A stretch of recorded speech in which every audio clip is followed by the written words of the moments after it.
அப்படிதானே நம்மளெல்லாம் பழக்கினா.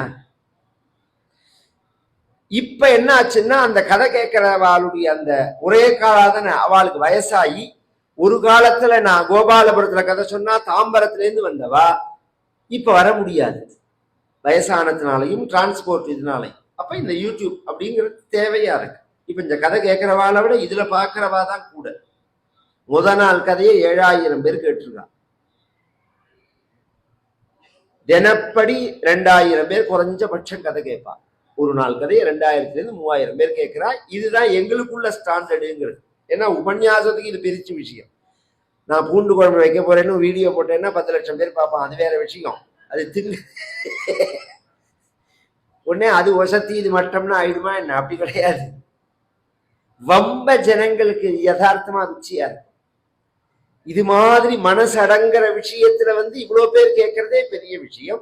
இதுல நிறைய ஃப்ராடெல்லாம் இருக்கு. என்னோடத்துல எல்லாம் சேனல் எல்லாம் ஃப்ராடெல்லாம் கிடையாது. நார்மலா உள்ளது. இந்த டெக்னாலஜியை நம்ம யூஸ் பண்ணிக்கணும். எந்த அளவு தேவையோ அந்த அளவு தான். இந்த பட்சிகளுடைய பறவை இறக்கையிலேருந்து பட்சத்திலேருந்து ஜலம் தெளிச்ச உடனே குரங்குகள்லாம் இதுக்குள்ள இறங்கலாம்ங்கிறது. எப்படி இறங்கலாம்னது ஒரு மரம் பக்கத்துல இருந்து பட்ட மரம், அதை போய் ஒரு குரங்கு கட்டினது. அதுவால ஒரு குரங்கு பிடிச்சிருந்தது, அதுவால ஒரு குரங்கு பிடிச்சிருந்தது, அதுவால ஒரு குரங்கு பிடிச்சிருந்தது. இப்படியே பிடிச்சிருந்து மனித சங்கிலின்னு இப்ப பண்றா பத்தியில அதை முதல்ல காமிச்சதே குரங்கு தான். ஒருத்தர் கையை பிடிச்சுன்னு ஒருத்தர் நிக்கிறதுன்னு இது மாதிரி வரிசையா பிடிச்சுன்னு இந்த கூழிக்குள்ள இறங்கி விடுதோ. கடைசியில போய் ஒரு குரங்கு சொன்னது இந்த பெரிய குளம் இருக்கு அப்படின்னு சொன்ன உடனே பொத்துன்னு எல்லா குரங்கும் குதிச்சுடுத்து. உள்ள குதிச்சா உள்ள போய் பார்த்தா ஏகப்பட்ட பழ மரங்கள்லாம் இருக்க, ஜலங்கள்லாம் இருக்க, ஆகாரங்கள்லாம் சமிருத்தியா இருக்கிறத பார்த்துட்டு ரொம்ப பசி தாகம் எல்லாம் சாப்பிட ஆரம்பிச்சது. சாப்பிட ஆரம்பிச்ச உடனே ஆஞ்சநேய சுவாமி சாப்பிட ஆரம்பிக்கிறார். ஒரு குரங்கு ஆஞ்சநேயர்கிட்ட வந்தது. அங்கதனும் யாரோ நாம பாட்டுக்கு சாப்பிட்றமே, இது யாரோடதுன்னு தெரியலையேன்னு. அவ ஏதாவது சார்ஜ் கிழிச்சு பண்ணிவிட்டா. அதுக்கு ஆஞ்சநேயர் சொன்னார், இதை யோஜனை பண்ண வேண்டியது சாப்பிட்றதுக்கு முன்னாடி பண்ணிருக்கணும். எப்ப சாப்பிட ஆரம்பிச்சுட்டோமோ சாப்பிட்றத எந்த கவலையும் படக்கூடாது. இது அடிப்படை விஷயம். சாப்பிடும்போது எந்த கவலையும் படக்கூடாது. சாப்பாட்டுல கவனத்தோட தான் சாப்பிடணும். கண்டதை நினைச்சிட்டு கண்டதை பார்த்துன்னு சாப்பிடக்கூடாது. நிதானமா சாப்பிடணும், மெதுவா சாப்பிடணும். ஆகாரத்தை எவ்வளோக்கு அவ்வளோ மெதுவா டைம் எடுத்துன்னு சாப்பிட்றோமோ அவ்வளோக்கோட உடம்புக்கு ஆரோக்கியம். குளிக்கிறது சீக்கிரமா குளிச்சுட்டு வரணும், சாஸ்திரம் சொல்றது. நேர் விருத்தம். பாத்ரூம்ல போனான்னா சொர்க்கவாசல் எப்போ திறக்கும்னே தெரியாது. 1 மணி நேரம் 1.5 மணி நேரம் எப்படிதான் அந்த கந்தத்துல இருக்கானோ எனக்கு புரியல. சோத்த திங்கிறத 2 நிமிடத்துல தின்னுட்டு வந்துடுறோம். இதை நிதானமா சாப்பிடணும். எல்லாம் சாப்பிட்டு முடிச்சுட்டு அங்கவே பார்த்தா சுயம்பிரபேன்னு ஒரு பெண்ணு தபஸ் பண்ணிட்டு இருக்கு. அவள்கிட்ட போய் ஆஞ்சநேயர் ராமாயணங்கள்லாம் சொல்லி நாங்கெல்லாம் ராம கைங்கரியத்துக்காக வந்திருக்கோம் அப்படின்னு ஒண்ணு அவ சொன்னா, சாப்பிடுவோம்னா. அதெல்லாம் ஒண்ணுமே கிடையாது, எல்லாம் ஃப்ரீ தான், சார்ஜ் எல்லாம் பண்ண மாட்டேன்னா. சாப்பிட்டு எல்லாம் முடிச்சாச்சுமா, நாங்க மேல போகணும், அதுக்கு எங்க வழி இருக்குன்னா அதான் கிடையாதுன்னா. இந்த வழியெல்லாம் கிடையாது, மேல போறதுக்கு வழியெல்லாம் கிடையாது. நீ எப்படி வந்தேன்னு கேட்டா, இந்த குரங்குகள் முன் யோஜனை இல்லாம என்ன பண்ணிட்டு தூத்து குதிச்சு விடுத்து. எப்படி மேல போவோம்னு யோஜனையே இல்லாம குதிச்சு விடுத்து அப்படின்னு ஒண்ணு. அப்புறம்தான் ஆஞ்சநேயர் சொன்னார், அப்படி சொல்லாத, இது ராம காரியம், ராமர் தவிச்சுன்னு இருக்காருங்க அப்படின்னு ஒன்னே அவ ஒரு கதை சொன்னா. அவ யாரு என்னங்கிறதெல்லாம். அப்ப எல்லாரும் ஒண்ணு பண்ணுங்கோ, கண்ணை மூடுங்கோ, என்னோட தப்போ பலத்தினாலும் நான் கொண்டு விடுறேன்னா.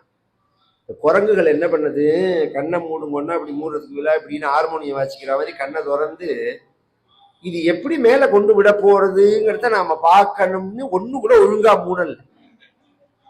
இந்த சுயம்பிரப சொன்னா, யாராவது கண்ணை ஒழுங்கா மூடலைன்னா நீங்க இங்கேயே தங்கிடுவேன்னா. உடனே கண்ணை மூடி மேல கொண்டு விட்டு கிளம்பி வந்தா மகேந்திர பர்வதம் தாண்டி அந்த வங்காள விரிகுடான்னு சொல்றோம் பாருங்க, அந்த இடத்துக்கு வந்துடுது. குரங்குகள்லாம் சமுத்திரம் அப்படியே பறிக்கிறது. இதை தாண்டி அண்ணன்ட போக முடியாது, திரும்பி போக முடியாது. மாசமும் 1க்கு மேல ஆயிடுத்து. திரும்பி போனா சுக்ரீவன் கொன்னுடுவான். நம்ம நிலைமை இப்படி ஆயிடுத்து பாரு, என்ன பண்ணலாம்னா அங்கதான் சொன்னா நம்மலாம் இங்கேயே தங்கிடுவோம், இங்க ஒரு ராஜ்யத்தை ஸ்தாபிச்சுப்போம்னா. ஆஞ்சநேயர் சொன்னார் இவன் தனி ரூட்டு போடுறான், இவன் ராஜாவாரத்துக்காக, இது சரியா வராதுன்னு சொல்லிட்டு அவர் சொன்னார் ஒன்னும் போய் சுக்ரீவன்ட்ட முன்னாடி நின்று அவன் என்ன தண்டனை கொடுக்குறானோ அதை ஃபேஸ் பண்ணணும். இல்லையா நிச்சயமா அவன் மரண தண்டனை தான் கொடுக்க போறான். அதை நாமே இங்க பண்ணிடுவோம். எப்படின்னா உயிரை விடுறது பெரிய பாவம், நாமே உயிரை மாச்சுக்கிறதுங்கிறது பெரிய பாவம். அது ரொம்ப பெரிய பாவம். ரொம்ப பேர் என்ன நினைச்சுட்டு இருக்கா, அந்த பிரச்சனைகள் தாங்காம உயிரை விட்டுடுறா, பிரச்சனைகள் தீர்ந்து போயிடும் நினைச்சிருந்து. கிடையாது. கிராமத்துல ஒரு பழக்கம் உண்டு, இழுப்பச்சட்டிக்கு பயந்து அடுப்புல குதிச்சா மாதிரி. நீ இந்த பிரச்சனைக்கு பயந்துன்னு உயிரை விட்டேன்னா இதை விட பெரிய பிரச்சனையா இருக்கும். பிரச்சனைகளை ஃபேஸ் பண்ணணும். ஆத்மஹத்தின்னு பேர் அதுக்கு. கர்மாவல்லாம உடனே பண்ணக்கூடாது. இந்த மாதிரி ஆத்மஹத்தி பண்ணிட்ட வாழ்க்கெல்லாம் 6 மாசம் பேசாம விட்டுடணும். அப்புறம் விஷ்ணு பலி எல்லாம் பண்ணி அப்புறம் சில பிராயச்சித்தங்கள்லாம் பண்ண அப்புறம் தான் கர்மா பண்ண முடியும். நார்மல் கர்மா பண்ணினேன்னா அதெல்லாம் பலிக்காது, அவளை போய் சேராது. 2 வகையா உயிரை விட்டா இந்த ஆத்மஹத்தி பண்ணின்ற தோஷம் வராது. ஒண்ணு அலகாபாத்துல போய் குதிச்சோம்னா வராது. பிரயாகராஜ் இருக்கு பத்தியில, அதுல கங்கையில போய் உயிரை விட்டேன்னா தற்கொலை பண்ணின்ற பாவம் வராது. 2வது பிராயோபவேசம்னு பேர், படுத்துடணும், எழுந்திருக்கவே கூடாது. யூரின் டாய்லெட்டுக்கு கூட எழுந்திருக்க கூடாது, சாப்பிடவே கூடாது, அப்படியே உயிர் இழஞ்சி போயிடும். இது மகா பிராயஷ்சித்தமா சாஸ்திரம் சொல்றது. இப்படிதான் பரீட்சித்து வந்து உட்கார்ந்துருந்தான், பிராயோபவேசம் பண்ணி தான் உட்கார்ந்துருந்தான். இதைத்தான் ஜெயின மதத்துல முக்கியமான விஷயமா எடுத்துக்கிறா. கடைசி காலத்துல சமண மதம் இருக்கு பாருங்க, அதுல ஒருத்தர் 2 பேர் இப்படிதான் உயிரை விடுவா. அதெல்லாம் பெரிய மகா தபஸ்விகளா நினைச்சுன்னா அது ஒரு பெரிய விழாவாலாம் அவ கொண்டாடுவா. நம்ம புராணங்கள்ல 100 கணக்கா இருக்கு இது மாதிரி உயிரை விட்டவாள்லாம். சரபங்கர்லாம் அப்படிதான் விட்டார் அவர் யோகத்தினால். இங்க வந்து இந்த குரங்குகள் எல்லாம் படுத்துண்டா உயிர் பேருக்கும் எல்லாம் ராமாயணம் சொன்னது. ராமாயணம் சொன்னதுனால உயிர் பொழைச்சது. போற உயிரை தடுத்து நிறுத்தும் ராமாயணம். ராமாயணத்துக்கு அந்த சக்தி உண்டா அப்படிங்கிறதுக்கு ஒரு சின்ன உதாரணம் சொல்றேன். விஷ்ணு சஹஸ்ரநாமம் எல்லாரும் சொல்றோமோ, அந்த விஷ்ணு சஹஸ்ரநாமத்துக்கு 2 பேர் பாஷ்யம் பண்ணியிருக்கா. ஒண்ணு வந்து ஆச்சாரியார் ஆதிசங்கரர், இன்னொன்னு பராசர பட்டர்னு ஒருத்தர். அந்த பராசர பட்டர் பண்ணும்போது 10 நாமாவா எடுத்துட்டு பண்றார். அதுல பரர்த்தி பரமஸ்பஷ்ட துஷ்ட புட்ட சுபேக்ஷணா ராமோ விராமோ விரதோ மார்கோ நேயோ நயோ நயஹா அப்படிங்கிற அந்த இடத்துக்கு வியாக்கியானம் பண்றதுக்கு முன்னாடி ஒரு அறிமுகம், இன்ட்ரடக்ஷன் கொடுக்கிறார். அத மிருத சஞ்சீவனம் ஸ்ரீ ராமச்சரிதம் பிரஸ்தூயதே. மரித்தவனையும் பிழைக்க பண்ணக்கூடியதான ராமருடைய மகிமை நாமா சொல்லப்படுகிறது அப்படின்னா. செத்தவன் பிழைப்பான், ராமநாமாவனால செத்தவன் பிழைப்பான். இந்த குரங்குகள்லாம் பிழைச்சது ராமாயணம் சொன்னதுனால. தபஸ்வாக்கிதாமரம்னு சொல்றதான்னா எதிர்மறையா சொல்ற. இப்படி படுத்துட்டே இருக்கிறதேவே இது மாதிரி இந்த குரங்குகள் எப்படி பேசணும்னு நீங்க ஒரு இமேஜினேஷன் பண்ணி பார்க்கணும்னா ஆஸ்பத்திரியை ஞாபகம்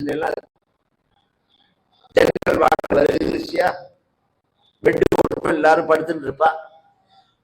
டாக்டர் ஒரு ரவுண்டு வந்துட்டு போன உடனே சரியாப்பா அப்ப பேசக்கூடாதும்பா நர்ஸு, வாயை பத்து திறக்கூடாதும்பா. அவன் ரன்னண்ட போனே ஒருத்தருக்கு ஒருத்தர் பேசிப்பா, உனக்கு என்ன சொன்னார் உனக்கு என்ன சொன்னார்னு.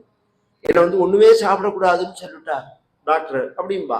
நான் அந்த காலத்துல சொல்றேன், இங்க டாக்டரே இப்ப வந்து கிடையாது, அது வேற விஷயம்.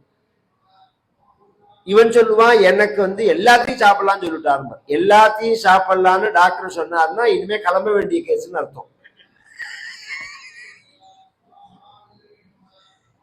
இனிமே அனாவசியமா வைத்தியம் பண்ணி எதுக்கு வாயை கட்டி அவரை சிரமப்படுத்துவானே அப்படின்னு அர்த்தமே தவிர பிழைக்குங்கிற கேஸுக்கு தான் இந்த நியமங்கள்லாம். அதுகள் பேசிக்கிற மாதிரி அவர்கள் பேசிக்கிற மாதிரி இந்த குரங்கு பேசிக்கிறது. ஒரு குரங்கு சொன்னது நம்ம பொழப்பு இப்படி ஆச்சு பத்தியா, எங்கேயோ பிறந்தோம், எங்கேயோ வளர்ந்தோம், எங்கேயோ சாகரம் பாரு. நாம பாட்டுக்கு சௌக்கியமா இருந்தோம். இதுக்கெல்லாம் காரணம் ராமன் தானே. 60,000 வருஷம் குழந்தை பிறக்காத தசரதனுக்கு சொச்ச காலமும் குழந்தை பிறக்காம இருக்கக்கூடாதான்னு 60,000 வருஷம் கழிச்சு அவனுக்கு குழந்தை பிறந்ததால நம்ம பிராணம் போறதுன்னு ராமாவதாரம் சொல்லியாச்சு. இன்னொரு குரங்கு சொன்னது, அது அவ குடும்ப விவகாரம். குழந்தை பிறக்கட்டும் பிறக்காம போட்டோம், அது வேற விஷயம். வெச்ச தேதியில பட்டாபிஷேகம் நடக்கக்கூடாதான்னு. பட்டாபிஷேகம் நின்னதுனால தானே நமக்கு இந்த கஷ்டம் வந்தது. அயோத்தியா காண்டமாச்சு. அடுத்து இன்னொரு குரங்கு சொன்னது, காட்டுக்கு வந்த ராமன் காட்டுக்கு போகணும்னு கைகேயி வரம் கேட்பாளா? ராமர் காட்டுக்கு தான் வந்தாருன்னா காட்டுல பார்டர்லயே இருந்துட்டு அப்படியே போகக்கூடாதா? இன்டீரா அவரை யார் வர சொன்னா? இந்திரா வந்ததுனால தானே ராட்சசாலோட ஒரு யுத்தம் ஏற்பட்டது. ஆரண்ய காண்டம் வந்தாச்சு. அதுக்கு அடுத்து ஒரு குரங்கு சொன்னது, வரட்டும் ராட்சசீதியை தூக்கின்னு போட்டோம், அதெல்லாம் விஷயம். தேடின்னு வந்த ராமன் கிஷ்கிந்தைக்குள்ள வராம பைபாஸ் வழியா போயிருக்கலாமே. உள்ள வந்ததுனால தானே நமக்கு பிரச்சனைன்னு சொல்லிட்டே வருது. இது மாதிரி ஜடாயு உயிரை விட்டது. இந்த கதையெல்லாம் சொன்ன உடனே ஒரு கழுகு வந்தது ஒரு இவர்களை சாப்பிட்றதுக்கு. அதுக்கு சம்பாத்தின்னு பேரு. அப்ப இந்த குரங்குகள்லாம் சொன்னது பத்தியா, இது மாதிரி ஒரு கழுகுதான் ராமருக்காக உயிரை விட்டது, ஜடாயுன்னு பேரு அப்படின்னு உடனே அந்த கழுகு கேட்டது, வானர்களா மனித குரல்ல, உங்களுக்கு ஜடாயுவ தெரியுமான்னு கேட்டது. உடனே எல்லாம் எழுந்துன உடனே உனக்கு ஜடாயுவ தெரியுமான்னா, என் தம்பி ஜடாயு, நானும் சம்பாத்தின்னு பேரு எனக்கு, என் தம்பி ஜடாயு, நாங்க 2 பேரும் இப்படி மேல மேல பறந்துன்னு போறது. ஒரு கட்டத்துல அவன் மயக்கமாயி கீழே விழுந்துட்டான். நானும் ரெக்கைகள்லாம் எரிஞ்சு போயிடுத்து, நானும் கீழே விழுந்துட்டேன். அவன் அநேகமா பஞ்சவட்டியில விழுந்திருப்பான்னு நினைக்கிறேன்னு. அவ்வளவு கெஸ் அது. நான் இங்க விழுந்தேன் அப்படின்னு உடனே தம்பி ஜடாயு செத்து போயிட்டான்னு உடனே என்ன தூக்கின் போய் சமுத்திரத்துல விடுறேலா?